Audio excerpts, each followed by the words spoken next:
Hello everyone. आज 23 of April के current affairs को देखेंगे।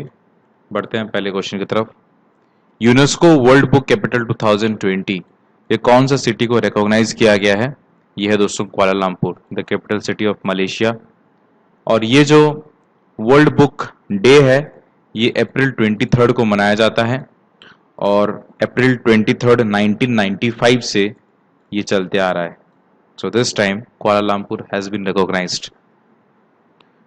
इनमें कौन से इंस्टीट्यूट के मैं बारे में बात कर रहा हूं जो प्लाज्मा रिसर्च आरंभ करेगा? बेसिकली है क्या, मान लीजिए एक पेशेंट है जो कोविड 19 से सफर किया था, अब वो रिकवर कर चुका है। अब इसके जो बॉडी है, इसके बॉडी के ब्लड जो कहते हैं उसमें प्लाज्मा रहता है और ये प्लाज्मा क्या करता है, एंटीबॉडीज डेवलप कर लिया होता है। तो ये एंटीबॉडीज इस वायरस को फाइट करने के लिए डेवलप हुई होती है। वायरस को फाइट करके ये जीत तो लेता है लेकिन ये एंटीबॉडीज कुछ अंतराल तक ये प्लाज्मा में रहते हैं। तो अब ये रिसर्च चल रहा है कि ये जो कोविड 19 पेशेंट जो रिकवर कर गया है, इसके प्लाज्मा को लेके अगर हम एक कोविड 19 पेशेंट जो इन्फेक्टेड है उसके ब्लड में इंजेक्ट कर देते हैं तो फिर ये एंटीबॉडीज यहां पे भी डेवलप कर जाएगा, इसके लिए मददगार होगा। तो ढेर सारी टेक्निकलिटीज हैं, इस पे हम नहीं जाते हैं। तो ये जो करके दिखाया है दोस्तों सरदार वल्लभ भाई Patel institute of medical science and research. ICMR काफी न्यूज में है, Indian council of medical research. तो इसके जो डायरेक्टर जनरल हैं बलराम भार्गवा, तो ये आपको ध्यान देना पड़ेगा। बात करते हैं कर्नाटका का। कर्नाटका ने एक हेल्पलाइन पोर्टल आप बता सकते हो और एक ऐप लॉन्च किया है कोविड 19 के लिए जो आपको मेडिकल गाइडेंस देगा। तो ये पोर्टल का नाम क्या है? ये है अप्थमित्र। अप्थमित्र। क्या आपको पता है कि ट्विटर पे भी एक कैंपेन लॉन्च हुआ है, हैशटैग इंडिया कोरोना सेवा, राइट? तो इसको कौन लॉन्च किया है मुझे बताओ कमेंट के बॉक्स में। कर्नाटक की बात करें तो BS Yediyurappa is a chief minister, Vajubhai Vala is a governor. और कर्नाटका से बिल्कुल सटे हुए एक राज्य केरला, इसने लॉन्च किया है तिरंगना। लॉन्च नहीं किया, बेसिकली व्हीकल है, एक गाड़ी है, एक वाहन है ना। मैं कौन से नेशनल प्रोग्राम के बारे में बात कर रहा हूं जिसको एचआरडी मिनिस्टर रमेश पोखरियाल निशांक ने लॉन्च किया है ताकि वो ई लर्निंग कंटेंट को बढ़ावा दे सके? यह है दोस्तों विद्यादान 2.0। इनके जो कंस्टिट्यूएंसी है वो हरिद्वार है, उत्तराखंड है। दो चीजें यहाँ पे मैं बिल्कुल बताना चाहूंगा। एक तो है सीबीएसई, नीट और 30 और जितने भी स्टेट्स और यूटीज हैं सभी ने दीक्षा पोर्टल को एडॉप्ट कर लिया है। एक और चीज जो हाल फिलहाल में न्यूज में था, एक तो है तेलंगाना की सरकार और टीसीएस मिल के, तेलंगाना जो हायर लर्निंग उनका है एजुकेशन और टीसीएस मिलके ये लोग क्या कर रहे हैं, ये लोग जॉब रेडीनेस के लिए तैयार कर रहे हैं। किनको आईएम बैडमिंटन कैंपेन में एक एम्बेसडर चुना गया है, बनाया गया है? कौन बनाया है? Badminton world federation. तो ये है PV Sindhu. PV Sindhu. BWF के बारे में बात करूं तो Kuala Lumpur Malaysia is the headquarter. और प्रेसिडेंट कौन है? Paul Erik Hoyer Larsen. 194 member association है। दो चीजें और बताना चाहूंगा मैं यहाँ पे। ऐसा नहीं है कि सिर्फ पीवी सिंधु को ही ब्रांड एम्बेसडर बनाया गया है, ढेर सारे, जैसे कि कनाडा के माइचल ली को बनाया गया है, चाइना के जैंग सी वई को बनाया गया है, वांग यो क्योंग को बनाया गया है। तो ऐसा करके सभी को बनाया गया है दोस्तों, ताकि ये अवेयरनेस फैलाया जा सके कि एंटी मैच मैनिपुलेशन और एंटी डोपिंग इसके importance, right? So next question पे आते हैं। विलियम ई कॉल्बी अवार्ड किसको मिला है for outstanding book on intelligence history? तो ये मिला है दोस्तों आडाम हिगिन बोथैम। सो आडाम हिगिन बोथैम को क्या मिला है? इनको मिला है विलियम ई कॉल्बी अवार्ड। देखो ये जो है, जो किताब है, ये है मिडनाइट इन चेरिनोबिल, राइट। और पूरा नाम बताऊं अगर किताब का, so this is midnight in Chernobyl, the untold story of world's greatest nuclear disaster. तो इसके लिए इनको $5,000 का प्राइज भी मिला है। ये कॉल्बी अवार्ड जो है दोस्तों 1999 से शुरू हुआ था।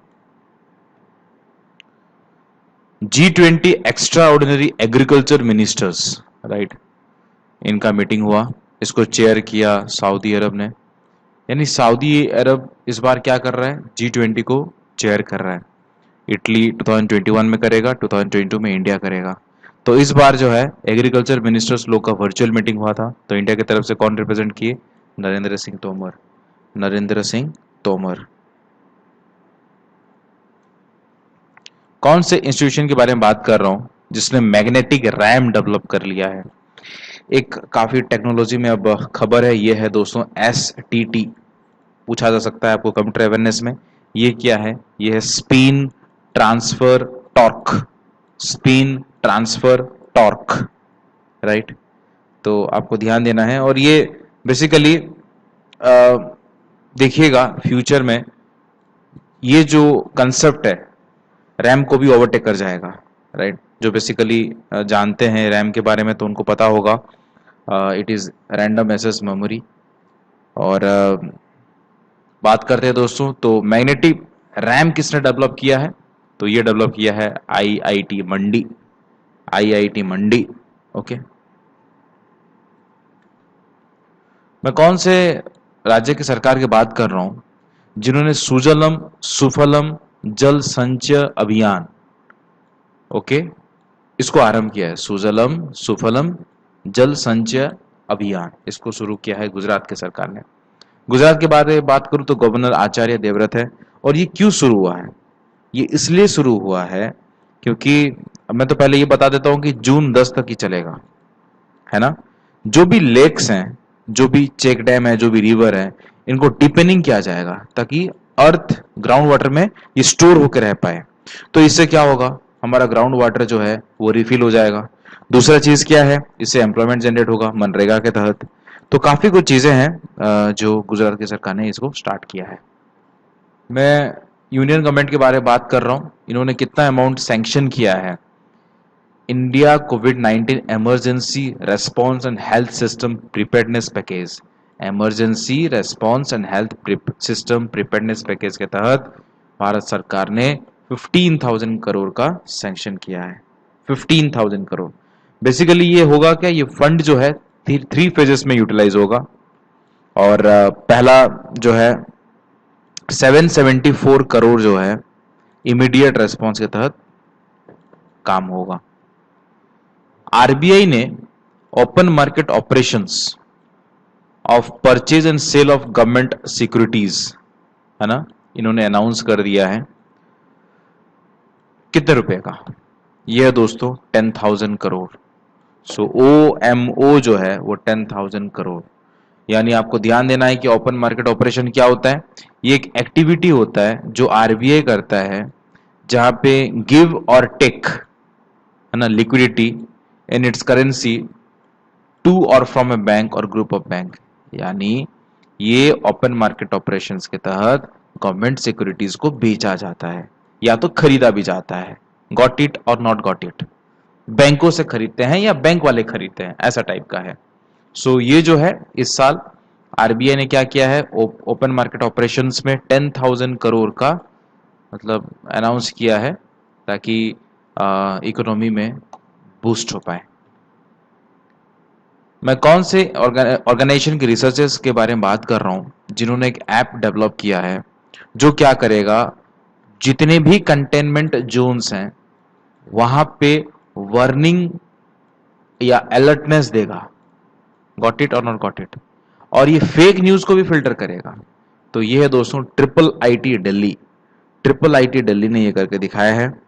और यस, ये जो है एप्लीकेशन का नाम है वाश करो ऐप, वाश करो ऐप, IIIT दिल्ली। दिल्ली से याद आता है कि दिल्ली की सरकार ने सील्ड ऑपरेशन शुरू किया है, दिल्ली की सरकार ने 5T फॉर्मूला शुरू किया है।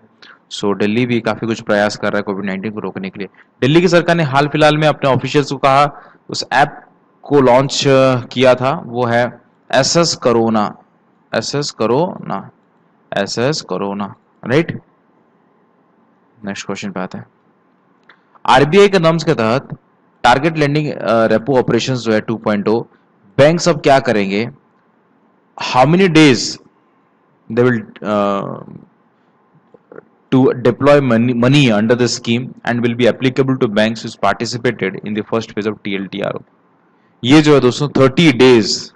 सो अब बैंक को कितना दिन मिलेगा, 30 दिन मिलेगा, ताकि वो अपना मनी जो है इसी स्कीम के तहत ये लोग लागू कर पाए। So they will be getting now 30 days under this TLTRO 2.0, 2.0 that is version 2, right. ध्यान देने वाली चीज ये है कि 30 डेज तो मिलेगा बैंकों को कि वो अपना मनी जो है वो ड्रॉ कर पाए, लेकिन दूसरा चीज ये है दोस्तों, ये उन्हीं लैंडर्स के लिए एप्लीकेबल है जो ऑलरेडी फंड्स अवेल कर चुके हैं। जो फर्स्ट ट्रांच है TLTRO का, जो मार्च 27 2020 में कंडक्ट हुआ था, तो जिन्होंने इसका फायदा उठाया है तो they will be able to do it. कौन से कंपनी के बारे में बात कर रहा हूं जो लॉन्च करेगा इजराइल का first fully digital bank, Israel का फर्स्ट फुल्ली डिजिटल बैंक, ताकि वो बैंकिंग सेक्टर को ट्रांसफॉर्म कर पाए। यह है टीसीएस। टीसीएस की बात करूं तो Rajesh Gopinathan is the head of TCS. So this is TCS BANCS banks. कौन सा कंट्री के बारे में बात कर रहा हूं जो सार्क वर्चुअल कॉन्फ्रेंस अटेंड करेगा या होस्ट करेगा, बेसिकली यह है पाकिस्तान। पाकिस्तान की बात करें तो प्रेसिडेंट कौन है, आरिफ अलवी। IMF ने हाल फिलहाल में पाकिस्तान को $1.39 बिलियन दिया है। नाडा के बारे में बात करूं, नेशनल एंटी डोपिंग एजेंसी, इन्होंने दोस्तों कोलैबोरेट किया है कौन से ऑर्गेनाइजेशन के साथ, ताकि वो online anti doping awareness session कर पाए। समझ में आया? तो नाडा ने ये जो कोलैबोरेशन किया है बॉक्सिंग फेडरेशन ऑफ इंडिया के साथ किया है। बॉक्सिंग फेडरेशन इंडिया के साथ ये लोग anti doping awareness campaign start करेंगे इसी लॉकडाउन पीरियड में। एंटी डोपिंग एजेंसी की बात करें तो सीईओ कौन है, नवीन अग्रवाल हैं, और ये जो हेडक्वार्टर है ये दिल्ली में है। कौन से कंट्री के बारे में बात कर रहा हूं जिसने मारीजुआना, है ना, इसका कल्टीवेशन करने के लिए लीगलाइज कर लिया है। मतलब इससे पहले मारीजुआना अगर कल्टीवेट होता था तो ये इलीगल माना जाता था, राइट।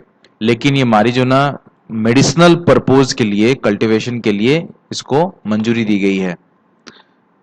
तो ये है दोस्तों, I am forgetting the answer, या it's Lebanon, it's Lebanon.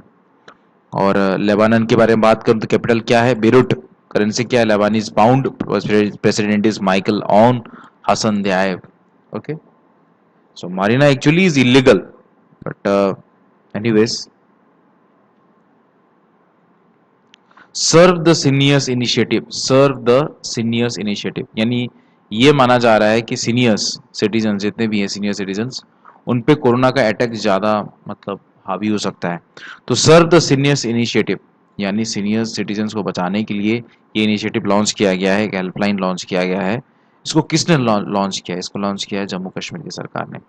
Jammu Kashmir के बारे में बात करूँ तो जम्मू कैंटोनमेंट जो है वो विंटर कैपिटल है, श्रीनगर जो है समर कैपिटल है, और लेफ्टिनेंट गवर्नर जो है गिरीश चंद्र मुर्मू, गिरीश चंद्र मुर्मू।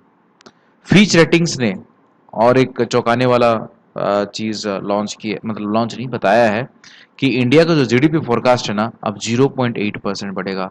लास्ट ईयर के बारे में बात करो तो शायद 4.6% इन्होंने बोला था, 4.9% बेसिकली उन्होंने बोला था। और हाल फिलहाल में फीच रेटिंग्स ने तो 2% का ग्रोथ प्रेडिक्शन दिया था, जो कि 30 साल के इतिहास में सबसे कम था, लेकिन उसको और नीचे करके 0.8% इन्होंने बता दिया है। और जो करंट फिजिकल है, मैं बात कर रहा हूँ अप्रैल का, तो इन्होंने -0.2% ग्रोथ होगा, और जून में दोस्तों -0.1% ग्रोथ होगा, ये बता दिया है। और IMF जो है इसने ये बताया है कि एशिया का जो ग्रोथ होगा ना वो 0% के हिसाब से ग्रोथ होगा। Anyways, thank you very much watching this video. Nice day. जय हिंद, जय भारत। शबा के ध्यान दीजिएगा। Take care, bye bye.